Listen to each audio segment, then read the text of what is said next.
Hello, dog people. This is the Rocker Dog Podcast, the only show out there that celebrates the dogs of musicians. I am your host, Tim Dill, along with my canine bedfellow, Charlie, and today we welcome to the show Grammy Award-winning guitarist Dave Kushner of Velvet Revolver and more recently Infectious Grooves. Dave is also an Emmy-nominated composer whose work you can hear on Sons of Anarchy, Bill Burr's F is for Family, and Uncharted with Gordon Ramsay. And this is his sleepwalking rocker dog.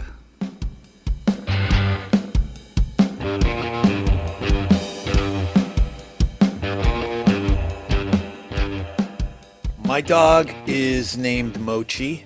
That's what happens when you have your kids. Name your dog. So Mochi is my dog. She's about 3 years old now. What kind of dog? Brown lab. Okay. Chocolate Lab, or Yeah, is that Chocolate different Lab. from a brown? Okay. And Mochi, does that come from a Disney movie or something? No, it's just the ice creams. Like they were trying to figure out oh, let's name her Mango. Let's name her Mochi. Let's name her, I don't know. I remember Duff when I was in Velvet Revolver and Duff's daughters named their dog Pepperoni Pizza Boots Chocolate. And they were little. They were like I think 3 and 5. And because the dog was white and had brown on its paws. And so I love it. Well, I think we have similar age kids, but if you go back 3 years, was part of the whole pitch like, hey, if we get this dog, you guys have to take care of it. You have to take it out. You got to pick up after it. yeah, they pitched me on that. Yeah, And then none of that came true. no, none of it. Almost none. No, I had allergies growing up. I actually have to go today to get my shot. I get shots for dogs, cats, dust and pollen and stuff, which really work. And so I didn't have dogs growing up at all. And Okay. my first dog I got was right when Velvet Revolver started. That was the first dog I ever had that made it from 2003 to COVID. So she was like 16 when she died. We had to put her down during COVID. And so yeah, that was tough. And then we got Mochi like at the tail end of COVID. But yeah, it was pitched like we'll take her on walks and we'll do this and we'll make all these empty promises. And it's funny because the dog is basically my dog, which is fine because the dog, and now, they get jealous because the dog comes to me in the morning, never really goes to anyone else. I mean, Yeah. she does, but She was her favorite. yeah. So like every time I sit on the couch and watch TV, she like gets on the couch and sits next to me, or like in the morning I'll meditate and she'll come and she'll just sit on the couch and wait. Yeah. So, You must have been speaking of Izzy. Is that the previous dog? yeah. And was Izzy a black lab? Yes. And who is Izzy named after? I don't really remember, to be honest. It wasn't Izzy Stradlin, but I remember me and my wife were driving around Santa Monica and there was this sign literally that said puppies for sale. And we just stopped and she's like, let's go look at the puppies. And we saw this puppy and it was Izzy and she was like, she had, I don't know, she was sick and they wouldn't let her out, but we played with her a little bit and it was like a big thing because, like I said, I've had allergies and I'd never had a dog. And I was like, oh, I don't know, what do we do? And we're like, all right, well, let's just go eat and then we'll think about it. So we went to this place, coincidentally called Izzy's Deli in Santa Monica, and then realized after the fact, after we named the dog Izzy, that we had gone to Izzy's Deli Right. to make we actually went and called like a friend of ours and said, hey, if for some reason, we get this dog and we can't, and my allergies are too bad, then would you be willing to take the dog? And they were like, yeah, okay, we'll take the dog. That's good. That's good. Now, timing wise, I'm judging from your Instagram, your wife's Instagram. Did you guys get the dog together shortly after being married? Because I think you're Yeah. you're married in 20 or yeah, 2003, right? Yeah, 21 years this Friday. Yeah, Oh, wow. Congratulations. thank you. Yeah, So that's a decision you make as a married couple. Let's get a dog. It just yeah. so happens that you come across one on a yard sign. Yeah, well, it's funny. We didn't really make a decision to, I mean, we did obviously, but we didn't, It before wasn't that. premeditated. Yeah, It's at almost like all. spontaneous. Like the It was opportunity literally, presented itself, and you're like, hey, why not? yeah, I don't know why this thing Yeah, always that's happens. I don't know how to stop that. Yeah, it was literally like, oh, puppies, let's go look. And that was all the thought that was put into it at the beginning. Yeah, so I think we were together maybe a year and a half at that point, or a year. I remember we had just started touring, and when Velvet Revolver started touring, it was 2004. And because what would happen is we got the puppy, we got Izzy. She was a little puppy, like 8, 10 weeks old, and my wife had dogs growing up, Mhm. always. And so, like I would go on tour, and she would fall more in love with the dog, and I would come back and be home for a couple weeks and have like the worst allergies and like Benadryl in my pockets and Kleenex in every pocket. And I bend over to like pet the dog, and my nose is running, and I'd like stuff Kleenex in my nose, and it was pretty rough. But again, I also fell in love with that dog, and it was my first dog, and no, it was great. So yeah. Well, good long life. Yeah, 16 years. I imagine it was a pretty profound effect on your kids when the dog passed. It was, Or was that a but teaching or learning moment at that yeah, point I of their mean, life?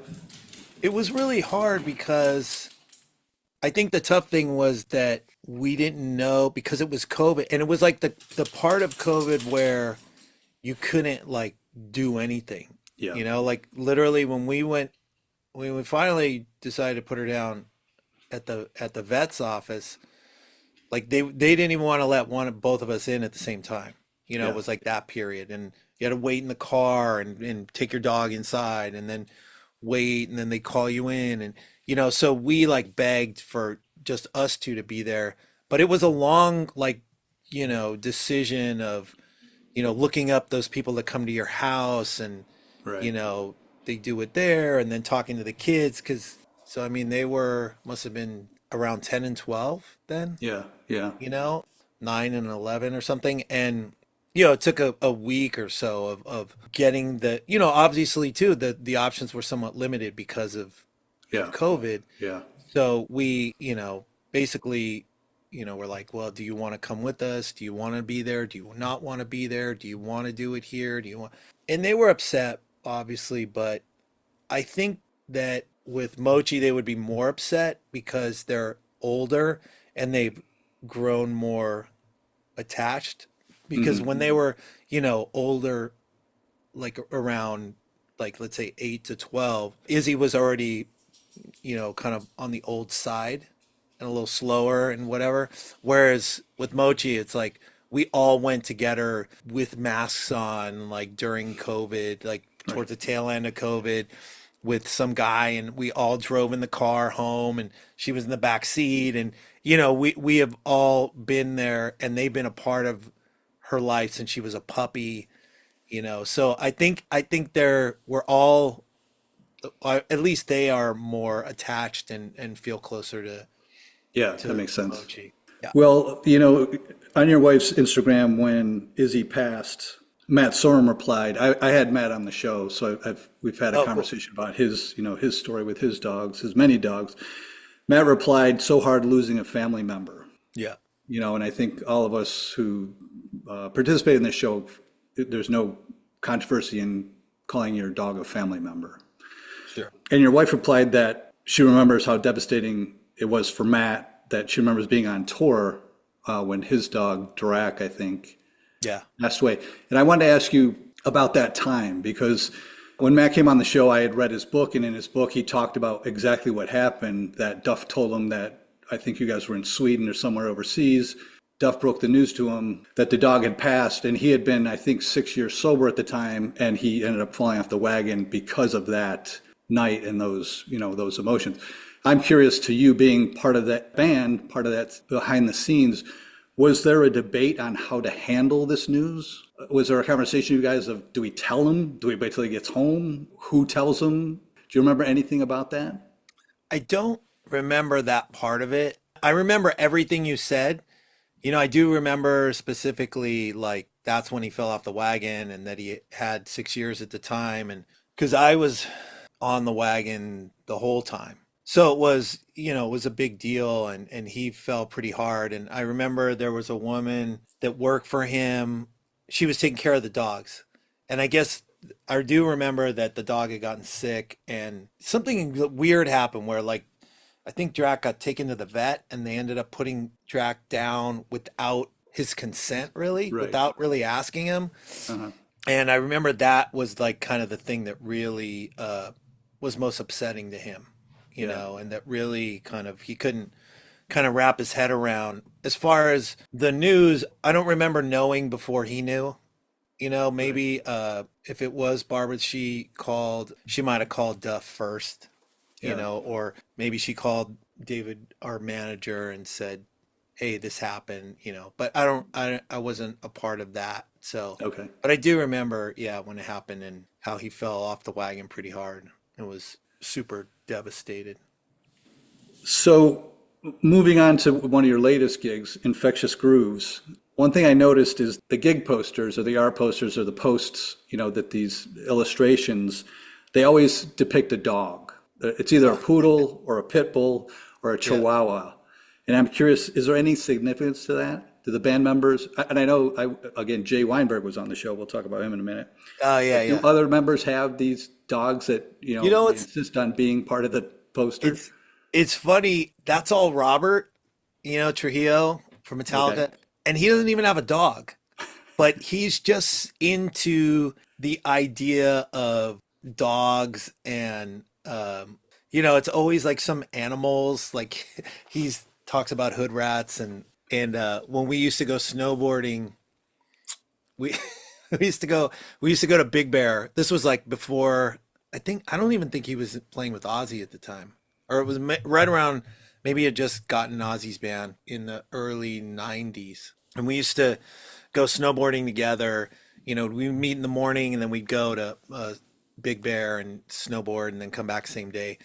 But there would always be these squirrels as we were driving up to Big Bear.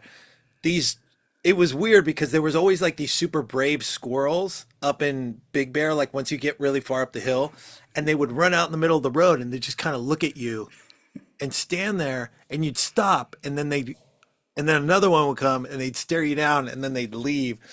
And he would always make these voices and like, "Oh, what's up, Holmes?" Like, and as if they were like little gangsters, and they're like, "Oh, Squirrel Town Mafia," And so like to this day, we still that's always like a part of the text messages when we talk. And he's silly, and he always has that kind of. He's always, you know, the whole art side of Infectious is all him. And Okay. he's the one that deals with the posters, and he's always like, "Oh, we gotta have a dog in there, and we gotta have like a pit bull," and like even when I think he just did this, not just did, but probably 9 months ago, he did this thing for Dunlop Strings with Marcus Miller, bass player, and instead of just doing like a straight up interview, he was like, I want to get Brad Wilk to play drums, and then, but I want to do this little thing in the beginning where like we're driving in a old like 60s Galaxy kind of beater car, and then there's like a little Chihuahua, and then like because my friend has this Chihuahua, and the Chihuahua like will attack your feet whenever the Chihuahua first sees you. So I want to film that, and like he's always got these like kind of really thought out, silly concepts, and half the time they involve dogs for some Yeah. reason, even though he doesn't have a dog. I love it. It sounds like he could use one. It sounds like he's got the Yeah, perfect personality to kind of channel his creativity through a dog. totally. I'll have to push that on him. So, like I insinuated, Jay came on the podcast and he told probably one of the funniest stories we've heard, and that was, he's got these two Brussels Griffons, and his first one, Papaya, the second time he took out a suitcase, she understood what it was about and took a poop in it. So I'm curious if Mochi or Izzy ever showed any stress or anything when you busted out a suitcase? She always knows when the suitcases come out that we're, and not from touring, because I don't tour that much now. Uh-huh. But she But family knows, vacations now yeah, will mean like, uh-oh, I'm going to the sitters or the kennel or yeah. wherever. I mean, we always have someone here. Like she's never gone to a place. We Hmm. always have been lucky enough to find someone that we trust to take care of the house and her. But she knows, like she gets all kind of mopey and Yeah. she'll just sit on the bed, like kind of ignore us and get all sad. But she's a funny dog, man. She like sleepwalks. Oh my She gosh. it's so weird. Like our house is long. Like all the bedrooms are on one side, and then this other area is where the kitchen and the living room are, and the dining room. And there's a sliding, like a pocket door that separates the two sections. And up until recently, like every once in a while, she would sleep in our bedroom, and then she would go in the living room and go to the bathroom on the rug, like one or two, like in the middle of the night, right? And then I thought to Chris, I was like, I think she's like sleepwalking. Like, I don't think she's doing it on purpose because it's not a lot. You know what I mean? She would like, if she peed, it was like a little circle. Yeah. Wasn't like she just, and I'm like, what's going on? I looked it up, online. I did, and nothing. But it's so funny because even if I let her out, like before we went to bed, but and so since then we've closed the pocket door and she can't go into that side of the house. Hmm. Never goes to the bathroom. Never goes to Interesting. the bathroom in the hallway, on the rug, anywhere else. Never once. Like I honestly think she was sleepwalking and would just go in there and I don't know why she was like programmed to go to the bathroom in there every once in a while, but she's never done it once, knock wood. That's funny. And you don't have any security cameras inside that show, show her No, but moseying in and that's a good idea. I mean, I have some like, in different parts, so I should have set one up, but yeah, it's just so peculiar. very. Well, it's funny that, the Jay story and there was another story from another artist, but these dogs, I mean, they're potty trained. They know what they're doing. They know exactly what they're doing. They're these Yeah. adult potty trained dogs and it's very funny to see. Pouring through your social media, there's so many artists that just from what I do, I'm like, oh, that guy, I know that they've got a dog. I know he's got a dog. I know. So, of all your fellow musicians, and I guess a lot of studio dogs, do you have any favorites that come to mind? Can you point to one of your friends or one of your fellow musicians, like, I love that, guy's dog. You know what? I can't really think of anyone. My buddy Joey, Joey Castillo from Hmm. plays in the Circle Jerks now, but used to be in Queens of the Stone Age. He's always had dogs, and his dogs. I haven't seen his dogs in a few years because he moved up to out to the Joshua Tree area. But his dogs were always great. Like just whoever they were, they're just always like full of life and fun. And we have this. We have actually. They're not musicians, but we have these two friends. Actually, it's funny. The husband Tommy was the agent of the video director that did our first two Velvet Revolver videos, and it's funny because I remember meeting him when Scott was in rehab, and we had to go to rehab to have a meeting about I think the Fall to Pieces video with the Uh-huh. video director, and this guy Tommy was there, who I kind of remembered, and now all these years later, like our sons are best friends since kindergarten. That's how we became friends. I didn't even remember that guy who was Leo's dad, was the guy from the video shoot until, a year later. But our sons have been friends really close since kindergarten. And now they're in 11th grade and they have a dog, Tiki. And I don't know what kind of dog it is, but Tiki's pretty rad. Tiki comes over and Mochi and Tiki just go crazy, like chase each other all over the yard. And then my dog jumps in the pool, hoping that Tiki will jump in the pool, and she never does. That dog must love water. And Chocolate my Lab? dog Yeah. will cannot Never like get swim out. enough. That's Seriously, great. like my dog will, if I take the dog on a walk, and it's there's like the regular walk, and then there's the walk because we live on a hill where like me and her run all the way down the bottom of the hill, and then we walk up pretty fast, where I'm sweating, and she will immediately go to the door to the backyard, and then Right. I open the door, and she just goes in and goes right in the pool, just walks down the steps, swims a little lap around the pool, and then gets out. Like Love that's it. what she does at cool. If we chase the ball in the backyard more than a few times, then she'll just go in the pool. Like she's like she'll dive off anywhere. If you're in the pool, she'll go crazy and dive off of different points on the sides. And That's great. yeah, It's great to see him have such a great environment to really thrive in. yeah, yeah, yeah. You know, is Mochi? Often another theme that comes about is these emotional support dogs. But I have a specific emotional support I want to ask you, and that is Mochi good on a Sunday when you're watching the Raiders? Yeah, yeah. I mean, I don't really watch the Raiders anymore. They were my team growing up, but now I'm more a 49ers guy because I never, yeah, I watched they were my team. Like I could Okay. name everyone on the 78 Raiders, but Well, even the 49ers this year might give you some yeah, heartbreak. that's hard too, man. Yeah, but she's the best, you know. She just like we have this one L-shaped couch and I just lay on the one part and then she comes up and just lays next to me and like looks at the TV like she's watching. All right. Well, I wrap up every show with what I call the Zoomies, and that's just five fast, frivolous questions. Hmm. The first question I'm going to rephrase. It used to be, do you kiss your dog on the mouth? But I'm rephrasing it to, do you let your dog lick your face? Yes, my dog licks my face every morning to wake Whether me up. you want it to or not. Yeah, totally. That's your wake up call. Okay. That's how I get up.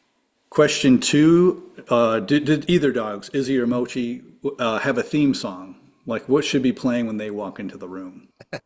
Uh, I think they both would really pick something from Sly and the Family Stone, probably. If You Want Me to Stay, or What Is Hip by Tower of Power. Those are my Okay, two great. choices. Awesome. Awesome. Question three, I know, as you were saying, you don't tour as much as you used to. I know that dogs don't go on tour with you, but hypothetically, if they went on tour with you, what would, say, Mochi want on her rider? That dog eats, that dog's like a Anything and goat. everything. She is like literally like a goat. Like she'll eat broccoli, she'll eat Brussels sprouts that fall on the floor. The only thing she doesn't eat is celery. Versus she'll chew it and then she'll spit it out. But she'll eat mushrooms, she'll eat whipped cream, she'll eat like she would probably A lot of on her vegetables, rider it's would funny. be some meat of any kind. She loves watermelon and apples more Interesting. than It's anything. funny, I've got a golden doodle. He's very picky. He doesn't eat anything. So I'm always, when I hear that, I'm like, gosh, maybe be careful what you wish for, but it'd be nice if the dog kind of ate whatever you stuck in front of it. No, it's because she sits around the table and like no one can not feed her. Like everyone, you know, like even during Thanksgiving, my son would like go like, you know, kind of look under the side and my dog will eat off a fork. Like she knows how to eat off a fork, so he would like have turkey and kind of hold his fork like this and she'll eat off the fork real gentle. But then she just stays there. So it's like when Yeah. you're, you know, when other It's got people no are there. incentive to leave. Yeah, when other people are there, it's kind of, Yeah. you know. Okay, question four. Do you have a dog voice? Do you speak to your dog in a high-pitched head voice? Or conversely, do you give your dog a voice? Do you imagine what your dog would sound like? I think whenever I imitate the dog talking or what the dog would be saying, it's always like this. Okay. Oh, all right. Okay, Dad. No, I'm just gonna stay over here. That's pretty much the dog voice. Yeah. Excellent. Thank you for that. I'm curious, was Izzy a boy or a girl? Both girls. Okay. Was Mochi there and any decision, did you guys want females? like I said, I didn't grow up with dogs, so I don't really know. I didn't have an opinion either way. My wife wanted girl dogs because she thought that they would just be a little easier to Yeah. deal with, a little less, you know, it's like a little less testosterone, like a teenage boy who's 16 and Okay. And last question I ask is, there's a dog service or an organization that you'd like to give a shout out to? yeah, I actually I really liked this place Kreiser's for dog grooming, but Now it's called Earthwise Pet. I kind of like that place. Okay. And Yeah. that's a local place Yeah, Are you still around LA? yeah, it's in LA. My friend Brandon and his wife Gia, Gia has this great pet store, Pour La Pooch, Pour La Pooch, on Beverly. That place is great because they do everything. Yeah, she's very passionate about dogs, and she's had that business for 15 years or something. So Okay. it's been there for a long time, and it's a brick and mortar place, but it's just independently owned. But that place is great, actually. All right. Well, we'll give them some information in the show write-up and contact and website and all that good stuff. Oh, great. Well, Dave, thank you so much for taking the time and talking dogs. I know you probably are more used to guitars and gear and music, but I appreciate you, spreading the good word of dogs and sharing Mochi and Izzy with me. Yeah, man. Thanks for asking.